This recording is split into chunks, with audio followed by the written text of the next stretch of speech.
Yang perlu sekali kita pahami di dalam 7 ayat ini ya, karena Al-Fatihah ini merupakan bacaan wajib kita di dalam sholat ya, perlu kita pahami. Kalau bisa ya, saya sarankan dari ayat demi ayatnya kita baca Al-Fatihah itu, kalau bisa harus ikuti hembusan napas. Contoh ya, Bismillahirrahmanirrahim, hembuskan napas. Alhamdulillahirabbil alamin, hembuskan napas. Setiap ayat demi ayat harus hembuskan napas 1 kali supaya ada jaraknya. Nah, itu. Kenapa harus seperti itu? Supaya menjadi napas Allah bersama beserta kalimat-kalimat Allah maksudnya. Kalau bisa seperti itu. Jangan kita baca los begitu saja.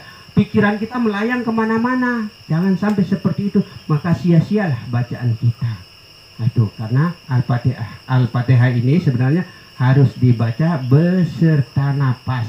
Bahkan apapun bacaan-bacaan yang kita harus baca itu harus beserta napas, bareng dengan napas.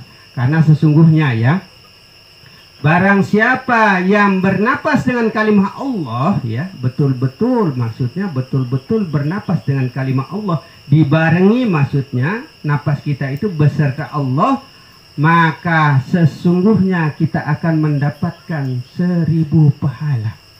1000 pahala syahid, atau seperti pahalanya orang yang mati syahid pada saat perang Badar, perang Uhud, perang Parit dan lain sebagainya.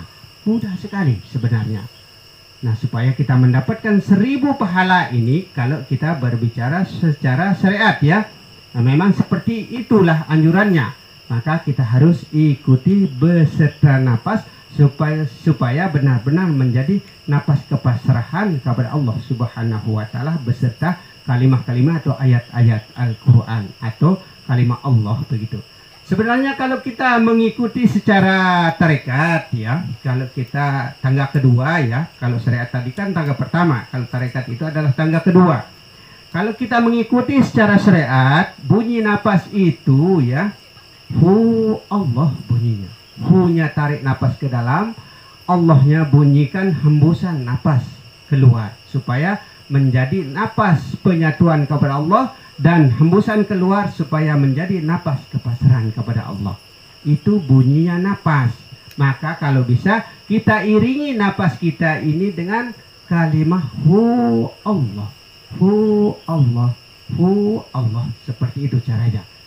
Kalau kita tidak seperti itu ya, sebenarnya jangan sampai kita dihitung oleh Allah bahwa kita ini nanti kematian kita itu disamakan dengan kematiannya binatang.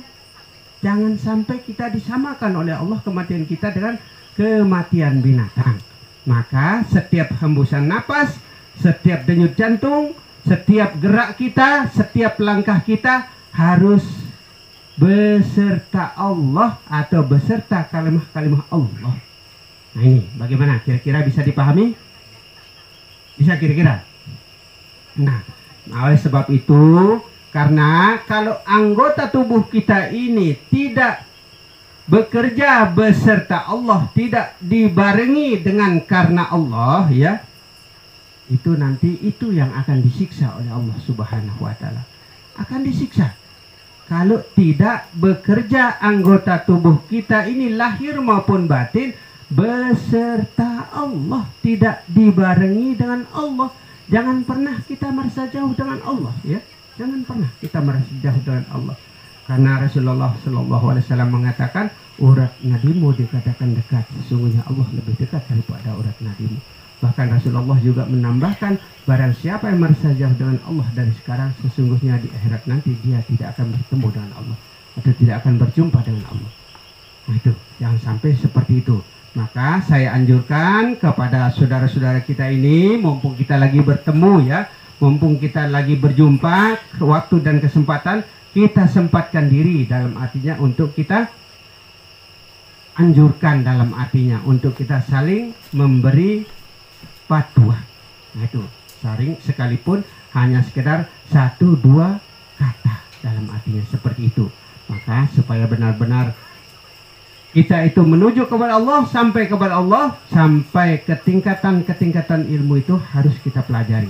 Sebenarnya tingkatan ilmu itu ya, pertama dari tangga pertama itu adalah syariat harus dijalankan, tarekat harus dijalankan, hakikat harus dijalankan, makrifat harus dijalankan, musyahadah harus dijalankan, mukasyafah harus dijalankan, dan mahabbah juga harus dijalankan. Inilah cara yang benar. Bukan kita untuk bermarifat kepada Allah untuk kita lepaskan syariat. Ibaratnya seperti ini ya. Bukan kita bermarifat kepada Allah untuk kita harus lepaskan syariat. Bukan seperti itu. Tidak ada anjurannya di dalam kitab yang saya pegang itu bahwa kita dianjurkan untuk lepaskan syariat. Arti syariat itu adalah badan, kata Rasulullah. Kalau kita tidak berbadan, bagaimana? Dalam artinya tidak menjalankan syariat, bagaimana kan? Ya kan? Nah, tidak bersyariat atau tidak berbadan, bagaimana? Tidak bertarekat, kita tidak berhati. Bagaimana kira-kira? Betul tidak ini? Nah, kalau kita tidak berhakikat atau tidak bernyawa, kira-kira bagaimana kira-kira? Kalau kita tidak bermarifat kepada Allah atau kita tidak menggunakan roh, bagaimana kira-kira? Bisa hidup tidak? Tidak kan? Berarti supaya kita bisa hidup dari dunia sampai di akhirat, supaya benar hidup lahir dan batin, syariat harus dijalankan, tarekat harus dijalankan, hakikat harus dijalankan, dan beserta makrifat harus dijalankan. Untuk mengindahkan suatu ilmu itu adalah jalankanlah musyahadah, mukasyafah, dan mahabbah. 7 tingkatan ilmu yang harus kita pelajari. Itu 7 tingkatan ini harus kita pahami. Nah itu untuk mengindahkan ilmu ya, kita harus jalankan musyahadah, mukasyafah, dan mahabbah. Apa arti musyahadah ya? Musyahadah itu artinya menyepi berhaluat ya. Arti musyahadah itu menyepi atau berhaluat untuk membuktikan kebenaran Allah, supaya benar-benar kita yakin dan percaya bahwa Allah itu benar-benar ada. Di mana tempatnya? Bukan di langit yang ke-7. Ada di dalam diri kita sendiri. Contoh ya, contoh kalau kita tahiyat contohnya ya. Kita tahiyat, kalau kita ikuti telunjuk kita ini ya, ini bisa melewati Mekah loh ini. Telunjuk kita bisa melewati Mekah. Tapi perhatikan yang 3 jari ke belakang ini, itu menunjuk ke jiwa kita, menunjuk ke hati kita. Ini dalam tahiyat kita. Berarti ini menandakan bahwa Allah itu tidak jauh dengan kita. Berarti sesuai dengan kata Rasulullah, tidak jauh dengan kita. Tapi kita selalu merasa jauh dengan Allah, karena kita mengatakan bahwa Allah itu ada di langit. Di langit yang mana sebenarnya? Nah, itu langit yang mana? Apa arti langit itu? Arti langit adalah Allah. Kalau secara nyata ya, kalau secara nyata, sekarang saya berikan bayangan ya. Ini planet ya, ada matahari, bulan, Merkurius, dan lain sebagainya, semua terapung ya, bumi juga terapung. Di luar itu adalah hampa, kosong dalam artinya. Berarti mana langit yang sebenarnya? Mana langit yang sebenarnya? Lain itu kosong. Itu semua dikatakan bahwa Allah itu ada di langit yang ke-7, itu merupakan suatu kinayah ya. Suatu kinayah sebenarnya. Nah, kinayah ini perumpamaan supaya benar-benar kita bisa berpikir, karena itu semua agama itu adalah bagi orang yang berpikir. Maka kita itu diberikan akal, diberikan pikiran, tidak seperti binatang. Kalau binatang itu tidak diberi akal dan tidak diberi pikiran. Nah, jangan sampai seperti itu. Nah, itulah perbedaannya antara manusia dan yang lainnya. Nah, maka agama itu adalah bagi orang yang berpikir. Nah, itu. Maka Allah itu sebenarnya tidak jauh dengan kita. Maka kita jangan pernah merasa jauh dengan Allah Subhanahu wa ta'ala. Bagaimana kira-kira bisa dipahami cara penyampaian ini? Bisa ya? Nah, insya Allah ya, jangan kita pernah merasa jauh dengan Allah. Seperti kata Rasulullah, nanti kita tidak akan bisa bertemu dengan Allah. Nah itu. Kita akan lanjutkan ya. Nah ingat ya, antara zahir dan batin ini saya berikan pemahaman ya supaya benar-benar paham. Kalau melanjutkan dalam artinya kalau betul-betul kita mau apa, dalam artinya kita mau mengikuti ya, mengikuti konten atau channelnya. Nah supaya ini saya berikan pemahaman yang mudah ya, supaya mudah dipahami maksudnya. Maka kita harus intisarinya ya, intisarinya kita harus dapat membedakan antara luar dan dalam. Kalau kita tidak dapat membedakan antara luar dan dalam, inilah kekeliruan kita. Kita akan keliru mempelajari ilmu itu. Itu kalau kita tidak bisa membedakan luar dan dalam. Maka yang zahir ini, yang bisa terlihat dengan mata kepala ini, itu adalah ciptaan, bikinan. Itulah yang disebut dengan sifat. Sifat itu tidak akan bisa bergerak tanpa adanya empu penggerak. Siapakah empu penggerak itu? Tidak lain adalah Allah. Nah itu. Mana yang dalam, mana yang batin. Yang batin itu adalah yang tidak bisa terlihat dengan mata kepala. Itulah yang Allah, yang sejatinya Allah, yang tidak terlihat dengan mata kepala kita. Mana contohnya yang tidak terlihat dengan mata kepala ya? Pelihat ya. Pelihat itu kita tidak bisa lihat. Bagaimana rupanya pelihat? Siapa yang tahu rupanya pelihat kira-kira? Ada yang tahu? Ada yang tahu rupanya pelihat? Tidak tahu kan? Kalau rupanya mata nyata kan? Sudah nyata. Seperti inilah rupanya mata kita. Tapi kalau pelihat tidak ada yang pernah tahu rupa besar dan bentuknya. Sama dengan suara atau kalam. Suara kita ini tidak akan kita pernah bisa tahu, tidak akan pernah kita bisa lihat bagaimana rupa besar dan bentuknya suara itu. Itulah sifat 20 itu. Terdiri dari kudrat, iradat, ilmu, hayat, sama basar kalam.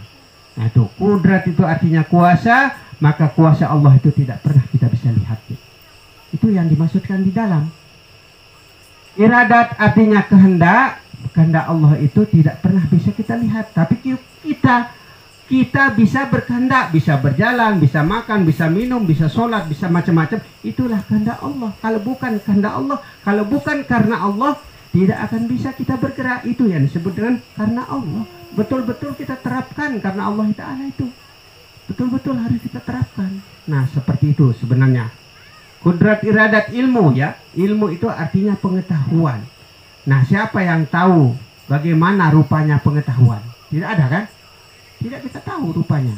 Nah pengetahuan ini adalah pengetahuannya Allah. Kehendak itu adalah kehendaknya Allah. Nah itu. Kudrat, iradat, ilmu ya. Hayat. Hayat itu siapa yang tahu rupanya hidup? Bagaimana rupanya hidup? Saya sendiri belum pernah tahu rupanya hidup ini. Nah, itu. Tidak kita lihat kan? Nah itulah yang disebut dengan Allah. Yang dalam itu maksudnya yang Allah. Yang zahir ini bukan Allah. Supaya betul-betul kita pahami. Yang zahir ini bukan Allah. Yang dalam itu yang Allah. Tapi tidak bisa terpisah atau tidak pernah terpisah. Tapi harus dapat kita bedakan antara luar dan dalam, zahir dan batin. Kenapa saya harus jelaskan seperti ini? Supaya benar-benar tidak keliru nanti kalau mempelajari seterusnya di YouTube itu. Nah, itu. Supaya tidak keliru maksudnya. Ya kalau kita selalu bertemu, sering bertemu seperti ini, bagaimana Mami? Nah kalau kita selalu bertemu, insya Allah bisa kita berikan pemahaman. Tapi kalau kita tidak bertemu, karena saya ini diajak keliling jadi ke Sarmi, ke Senggi, kemana-mana. Saya jarang pulang. Nah ini karena ini pemilik channel Anak Rantau 01 ini malah mengajak saya berjalan, maksud tujuannya sambil dia bisa menelusuri ilmu dalam artinya berguru atau belajar. Nah, itu maksud tujuannya. Karena pada saat itu sebelum saya diajak begini, rupanya dia merasa rugi karena tidak bisa mempelajari ilmu sebenar-benarnya melalui kita secara langsung, cuma ya ketinggalan, dia merasa ketinggalan.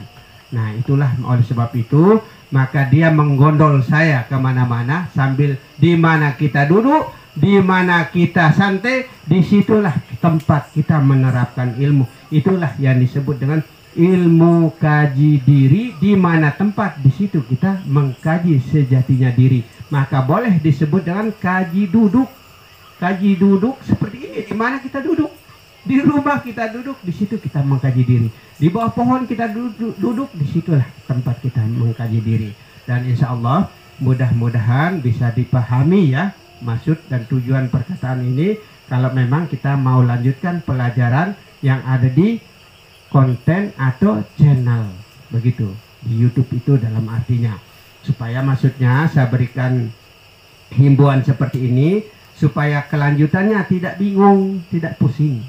Nah itu karena sesungguhnya kalau kita mempelajari ilmu batin ini atau ilmu dalam ini, nanti kita akan kebingungan. Tapi kalau rasa kebingungan apabila saya tidak ada, dalam artinya tidak berjumpa dengan saya, ingat innalillahi wa inna ilaihi rajiun. Semua itu datangnya dari Allah dan semua itu kembalinya kepada Allah. Dan semua itu disertai Allah. Nah itu, kalau kita ini ya sebatas lisan saja atau sebatas lidah saja kita mengucapkan. Kalau ada yang meninggal ya, kita selalu mengatakan innalillahi wa inna ilaihi rajiun. Tapi kebanyakan kita tidak bisa membaca diri. Kita tidak tahu diri kita yang sebenarnya, yang sejatinya diri benar-benar la haula wala yang ada pada kita. Dalam artinya tidak berdaya, tidak bisa apa-apa yang zahir ini, yang badan ini. Tidak bisa apa-apa, quwata illah kecuali Allah. Bagaimana? Kira-kira bisa dipahami? Nah, inilah sebagai himbauan saya supaya benar-benar kita memahami ke depannya. Ikuti saja ya, ikuti saja, renungkan baik-baik. Kalau memang betul-betul tidak bisa paham, nanti boleh di komen. Insya Allah kalau ada waktu dan kesempatan saya akan menjawabnya. Seperti itu. Karena sekarang ini yang pertanyaan-pertanyaan yang kayak bagaimana itu sempat saya jawab terdahulu. Karena kalau yang kurang terlalu bagaimana gitu, saya belum sempat untuk menjawabnya. Maklum kita ini masih bersyariat juga, dalam artinya masih mencari kehidupan, itu juga merupakan tanggung jawab. Karena Rasulullah juga menganjurkan ya, jangan lupakan dunia, jangan juga hanya akhirat saja. Nah, Rasulullah menganjurkan seakan-akan kita akan mati esok pagi, berarti kita harus selalu ingat kepada Allah. Tapi jangan lupa juga.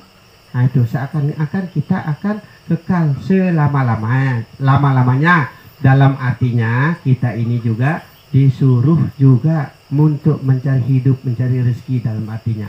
Itu juga adalah syariat. Yang terpenting adalah kita itu harus beserta Allah. Ingat maksudnya, ingat, selalu ingat dan ingat kepada Allah. Setiap langkah kita ingat Allah, setiap apa yang kita pegang ingat Allah, setiap kita berpikir ingat Allah, setiap gerak kita ingat Allah. Sama seperti sholat itu.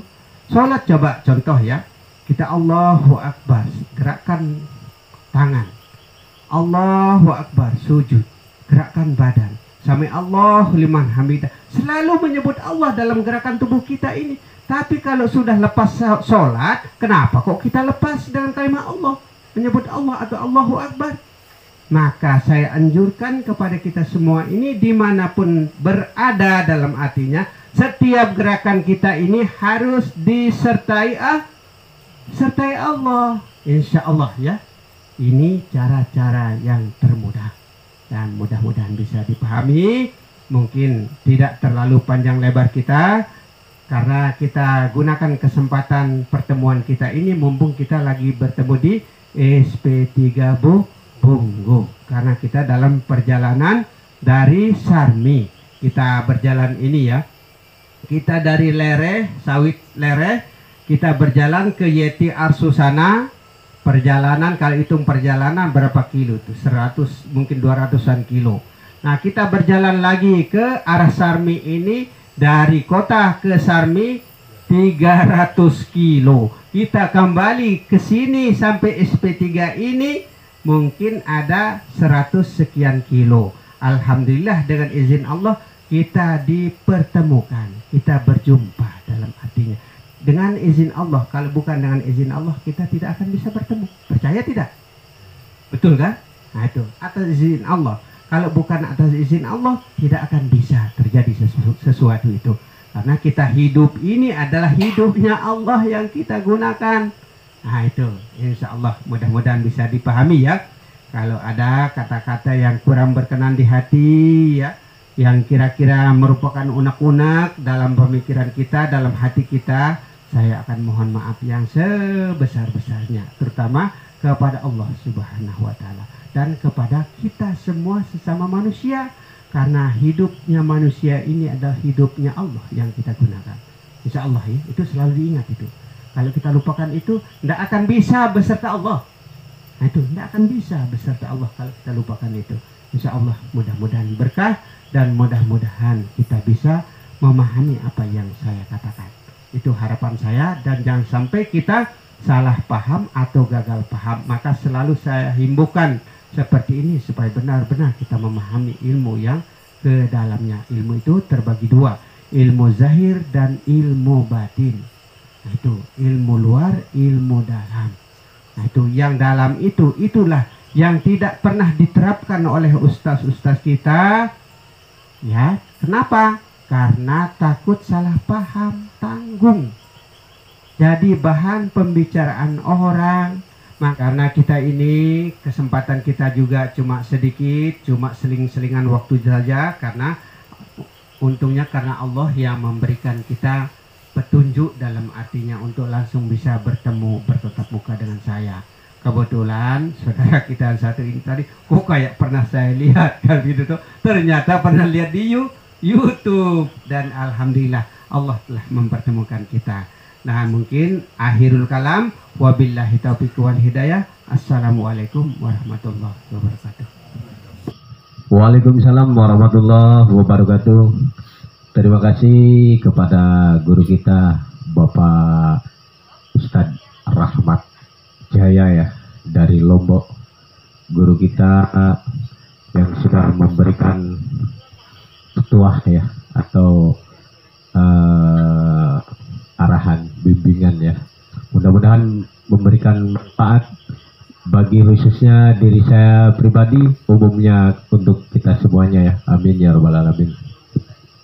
Sebelum kita akhiri acara kita ya, jumpa silaturahmi.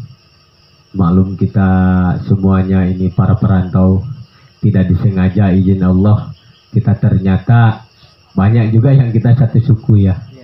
Mungkin di antara saudara-saudara kita ada yang lama tidak pulang. Seperti halnya, mohon maaf, kemarin juga ada saudara kita Bapak Sanusi. Pas kemarin kebetulan beliau mencari kayu gaharu, digigit buaya lagi mancing.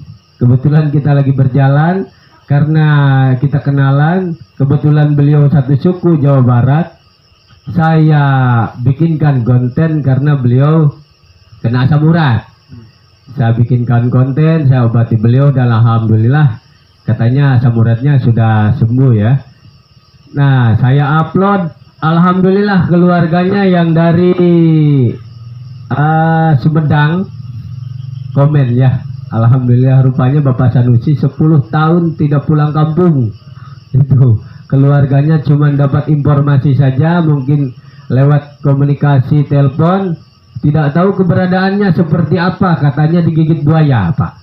Kemarin kebetulan alhamdulillah saya sudah uploadkan itu, dan dengan keberadaan YouTube saya itu, lihatlah wajahnya beliau tuh Bapak Sanusi ya. Alhamdulillah rasa kangen itu terobati keluarga itu ya. Keadaan Bapak Sanusi sekarang alhamdulillah baik-baik saja ya. Alhamdulillah, mudah-mudahan kita doakan saudara kita Bapak Sanusi semoga cepat diberikan kesembuhan agar bisa beraktivitas seperti biasa. Nah, sebelum kita akhiri, kita kenalan dulu ya. Siapa tahu saudara-saudara kita yang belum pulang kampung lama ini. Ada Kang Dede ini, ada Bapak juga, kan kita ini baru berjumpa ya. Mudah-mudahan suatu saat kita ketemu lagi di kota. Oh ini Bapak namanya kan kita sudah kenalan. Ya gitu. Silakan Akang, Kang Dede ini tuan rumah kita ini. Silakan perkenalkan dulu namanya Kang Dede. Nama saya siapa? Assalamualaikum. Nama saya Mas Dede. Ya, Mas Dede. Ya, saya lahir dan besar di Papua. Ya. Alhamdulillah sekarang sudah 27 tahun di sini, belum pernah pulang kampung. Asal dari mana? Asal dari Sukabumi, Pelabuhan Ratu. Ya. Berapa tahun tidak pulang? Pelabuhan Ratu. 27. 27 tahun. Berarti belum pernah pulang kampung Iya, ya? lahir di sini. Iya. Bukan orang Sukabumi. Ya, ada darah. Yo. Darah Papua asli. Yo, darah Papua ya, ada darah juga Pelabuhan Ratu. Oke, silakan Bapak. Ya. Assalamualaikum warahmatullahi wabarakatuh. Nama saya Pak Masuk dari Lombok, Lomboknya mana, Pak? Lombok Tengah Peraya. Ya, demikian. Ya. Terima kasih ya. Oke, silakan Bapak. Siapa namanya, Bapak? Assalamualaikum warahmatullahi wabarakatuh. Nama saya Karno. Asal dari Tengah, Jawa Tengah. Ya. daerah istimewa Yogyakarta. Yogyakarta. Berapa tahun tidak pulang kampung? 25 tahun. 25 tahun tidak pulang kampung. Ya. Tuhan saya. Oke, silakan Om. Ya. Namanya dulu. Assalamualaikum warahmatullahi Ya. wabarakatuh. Ya. Nama saya Ian Ya. dari Lombok Tengah juga. Ya. Tepatnya daerah? Tepatnya daerah Peraya Tengah, Ya. Kampung Jontlak. Ya. Sekarang berapa tahun tidak pulang kampung ini Om? Baru 3 tahun lah. 3 tahun alhamdulillah. Sudah pernah pulang kampung ini, lupa kampung halaman. Kang Dede. kita. Assalamualaikum warahmatullahi wabarakatuh. Salam. Nama saya Sekia Jaya. Ya. Ini udah lama nggak pulang ini. Ada mau titip salam. Siapa? Titip salam buat keluarga yang ada di Lotang, Lombok Tengah, Ya. tepatnya di Peraya atau Desa Kerangbelayak, Ya. ya, Kerembali ya, Kerembali ya. Udah pulang sudah lama ini, udah 27 tahun. Iya. Sudah jadi ondo api di Papua. Ada salam-salam buat siapa tuh yang kenal di Lombok? Banyak saudara-saudara yang di Lombok mungkin sudah tidak kenal lagi dengan kita karena udah lama nggak pulang. Iya, Orang tua di sini. Orang tua ada di sini Ya. semua. Ya, mungkin itu saja. Salam semuanya ya. Salam semuanya. Assalamualaikum warahmatullahi wabarakatuh. Salam. Saya Riano, ya besar di Papua juga, Ya. Asli daerah mana? di Jawa Tengah, Jawa Kebumen. Tengah, Kebumen. Ya, begitu aja. Oke, Bapak. Assalamualaikum warahmatullahi wabarakatuh. Salam. Nama saya Sudarman, Ya. asal dari Banyuwangi, Desa Ringrejo, Kecamatan Jajak. Oke, terima kasih ya sahabat anak rantau dimanapun berada. Ya, kita beginilah saudara-saudara kita yang ada di perantauan Papua ya. Kita berjumpa walaupun kita bukan satu suku, terutama kita satu suku ya. Kita namanya kita hidup di perantauan, perasaan kita senasib sepenanggungan. Saudara kita ya di perantauan ya. Ya, terima kasih ya sahabat anak rantau, dan tidak lupa ini saya ucapkan terima kasih juga kepada keluarganya Bapak Dede ya yang sudah menyambut kami ini dengan baik ya. Mudah-mudahan amal ibadahnya dibalas oleh Allah Subhanahu wa taala yang berlipat-lipat ganda. Amin ya rabbal alamin. Terima kasih. Sampai jumpa lagi di tempat berikutnya bersama kami Anak Rantau Channel 01 dan Ilmu Ma'rifat Rahmat Lombok. Assalamualaikum warahmatullahi wabarakatuh.